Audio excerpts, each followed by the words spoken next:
인권, 정의, 평화를 지향하고 국민과 소통하는 방송 CNN 21 방송. CNN 21 방송은 지오그룹, 3.1운동 유네스코 등재 국회기념재단, 대동문화재단과 함께합니다. 한발 빠른 뉴스 채널, 세상을 바꾸는 힘. CNN 21 방송.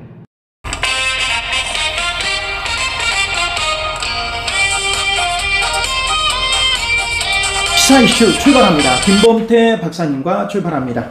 민주당 대표 예비경선이 3파전으로 이제 확정이 됐습니다. 18일날 열린 더불어민주당 대표 예비경선에서 또 송영길, 홍영표, 우원식 민주당 의원이 당대표로 3명이 확정이 됐습니다. 자, 이를 계기로 5월 2일 날은 당대표와 최고위원 등 민주당 차기 지도부 선출을 위한 전당대회가 있을 예정입니다.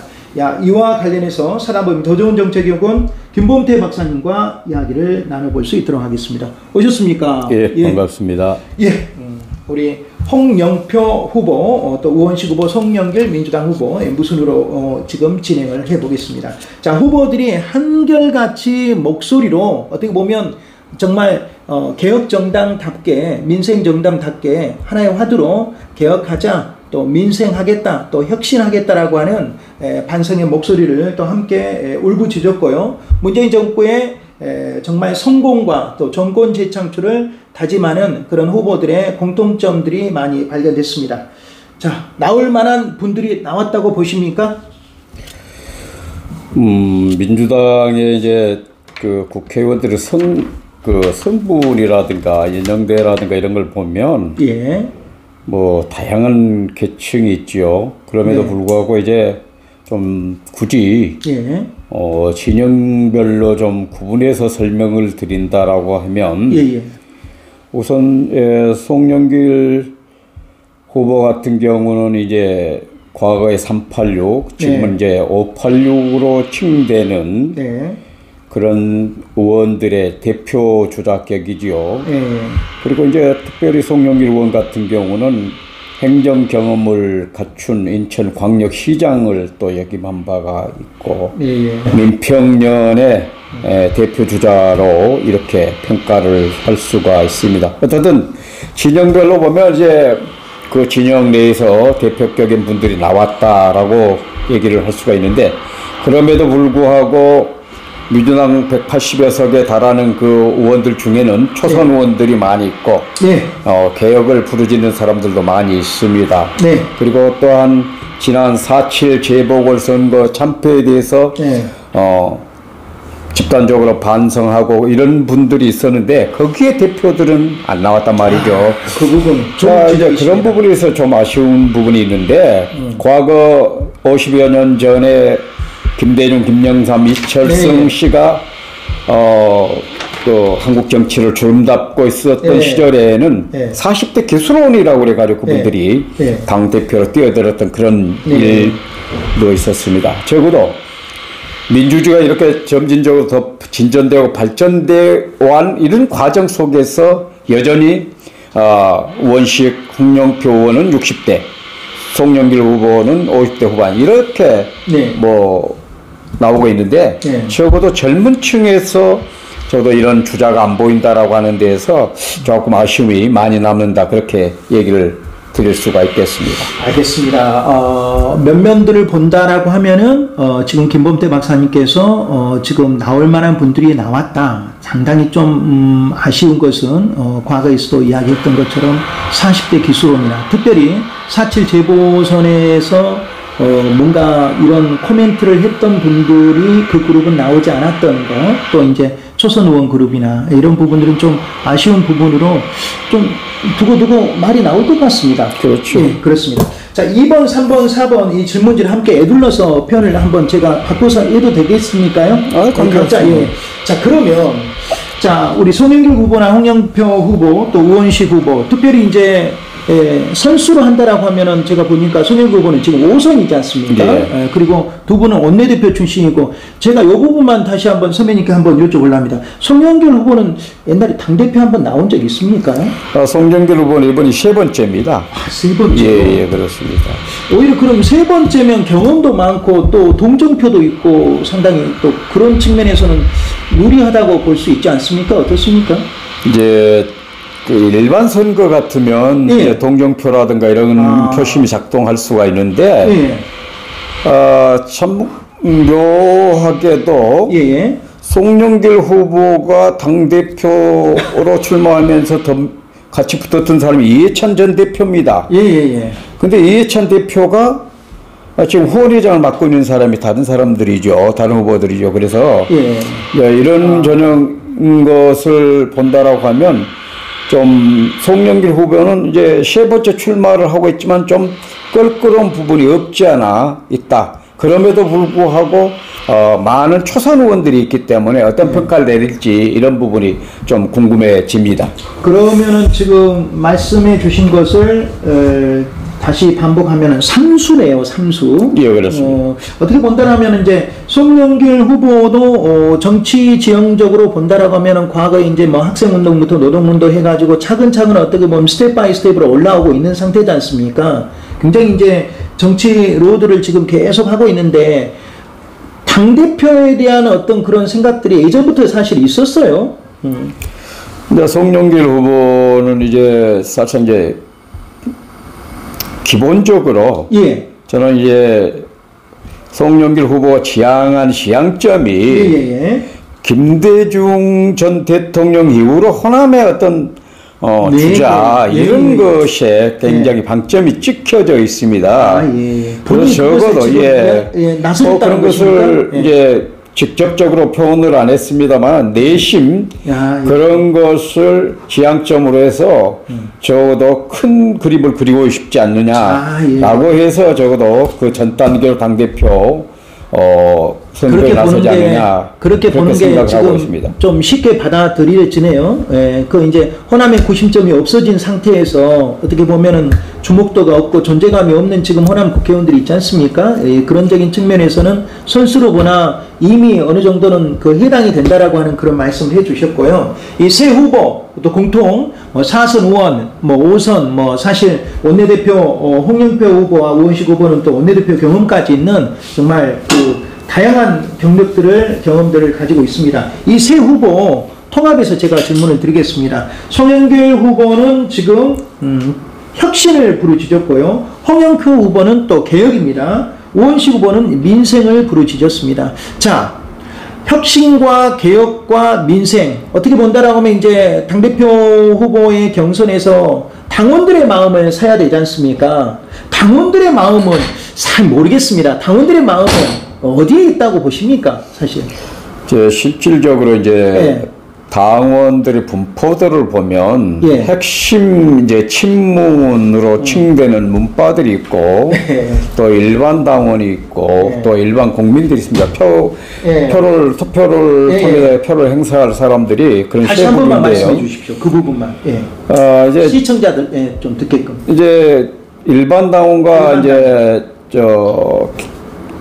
기관 당원으로 하는 그 당비를 내는 이런 당원들이 있습니다. 그리고 또 일반인들이 투표에 참여합니다. 그래서 이제 비율은 일반 국민들은 얼마 되지 않고 일반 당원도 얼마 되지 않습니다. 그러나 이제 대의원들하고 이제 그 당비를 내는 이런 당원들의 이제 그 비중이 좀 높죠. 그래서 이제 그런 표심들이 어떻게 작동하는지에 따라서 달라질 수가 있는데 실질적으로 그 일반 이런 당원들의 경우에는 실질적으로 지금 새 후보가 고민 내걸고 있는 혁신이나 개혁이라든가 민생 문제를 다 아우를 수 있는 후보가 과연 누구일까 이런 것을 좀 고루 평가를 할 것 같아요. 그럼에도 불구하고 굳이 좀 분류를 해본다라고 하면 실질적으로 홍영표 후보 같은 경우는 이제 지금 문재인 정부가 그 4년 내내 이끌어왔던 개혁이라고 하는 그런 데 방점을 두고 있는데 결국 이제 그런 것을 좀 국민적 관점에서는 어떻게 볼 것이냐라는 얘기죠.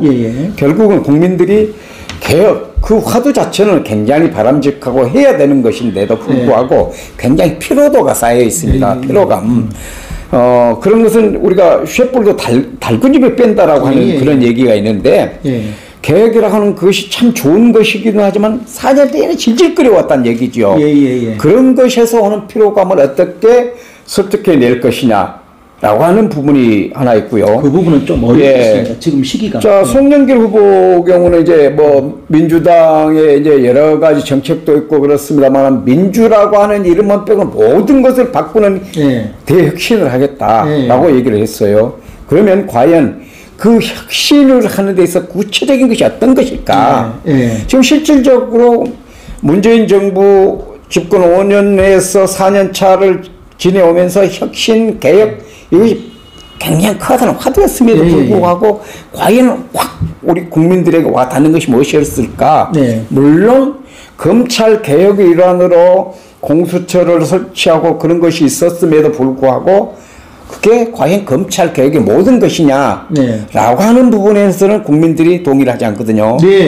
검찰 개혁 당연히 해야 함에도 불구하고 공수처 설치 그것이 검찰 개혁의 완성은 아니다 이렇게 얘기를 하고 있다라는 얘기죠. 그래서 그런 부분에 있어서 과연 송영길 후보는 혁신의 구체적인 로드맵이 어떤 것일까? 물론 앞으로 5월 2일까지 선거 운동 과정에서 그런 것을 하나하나 내놓을 것으로 봅니다만 그런 것을 좀 구체화시켜서 내놓는다라고 하면 좋지 않을까.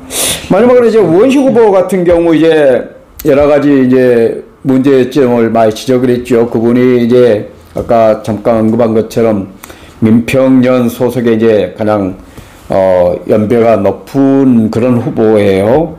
그리고 이제 김근태 전 당의장이 아주 그런 것에 천착해서 활동해왔던 분이기 때문에 적어도 이제 우원식 후보는 지난 문재인 정부의 4년간을 되돌아보니까 너무 우리가 코로나 개혁 이런 것에 너무 집중해서 거기에 모든 국민들이 브레이크에 빠질 정도로 이런 것이 너무 하지 않았느냐. 그래서 이제는 좀 그런 것을 탈피해서 부동산 문제라든가 좀 탈피해서 민생을 좀 회복하는 대로 방향을 틀어야 된다. 이런 점에서 이제 화두를 그렇게 내걸고 지금 출마를 하고 있는 걸로 알고 있습니다. 감사합니다. 지금 우리 김봉태 박사님 말씀 들어보니까 참 선거에 임하면은 뭐 참 좋지 않습니까요? 이렇게 하겠다 얘기했다 하는데 이 세 분들이 왜 진짜 그 안에서 못했는가라고 하는 그런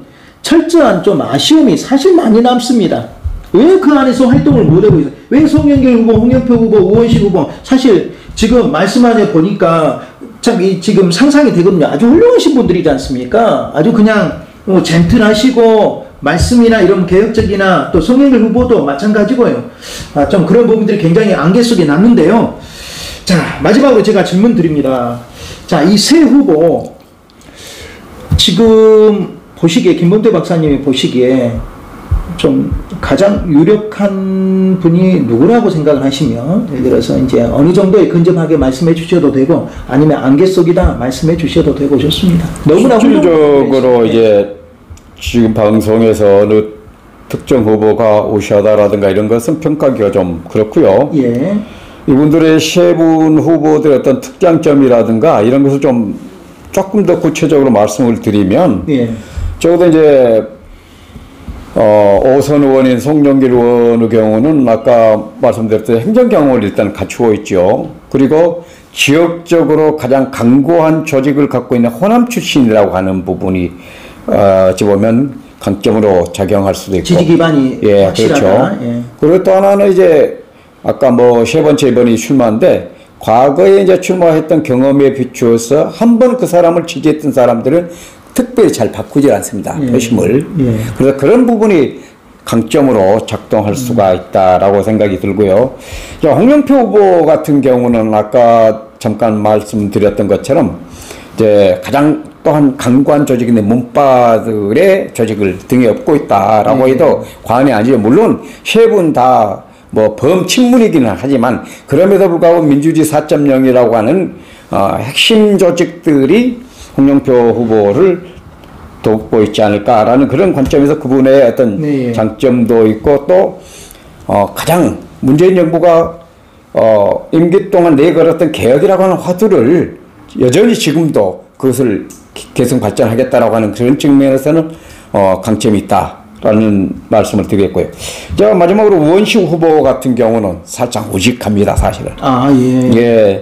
우원식 후보 같은 경우는 이제 특별히 민평년이라고 하는 계보를 얻고 있기는 하지만 민평년은 다들 개성이 좀 독특한 분들이 많이 있는 그 분들입니다. 그래서 그 민평년의 계보들이 어떻게 실질적으로 우원식 후보를 중심으로 해서 똘똘 뭉칠 것이냐라고 하는 부분.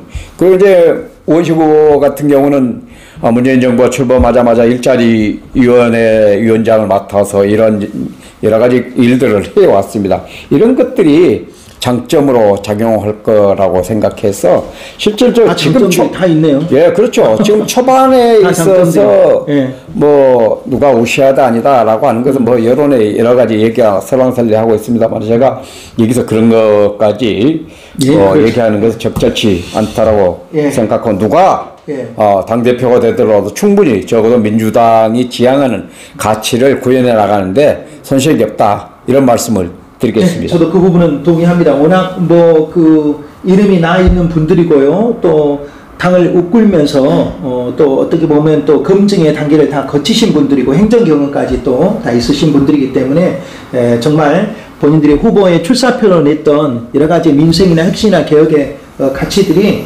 3파전에 누가 당선이 되더라도 민주당의 울신 우일신에 바로 공헌이 되리라고 생각을 합니다. 오늘 말씀 여기까지 듣겠습니다. 고맙습니다. 시청자 여러분, 민주당 당대표 예비경선 3파전으로 확정이 됐습니다. 그래서 3파전으로 이 확정이 된 이 의원들, 우원식 후보, 또 성영길 후보, 홍영표 후보, 또 무순으로 저희들 김범태 박사님과 이야기를 나눠봤습니다. 자, 이들이 부르짖었던 민생, 또 개혁, 혁신에 대한 그런 가치들이 5월 2일 날 누가 결정되든 민주당이 다시 한번 그런 혁신의 가치들을 또 진보의 가치들을 다시 한번 새롭게 태동하는데 실현의 그 날이 되기를 다시 한번 간절히 바라봅니다. 지금까지 보도제작의 김주석, 진행의 저는 임영이었습니다. 고맙습니다.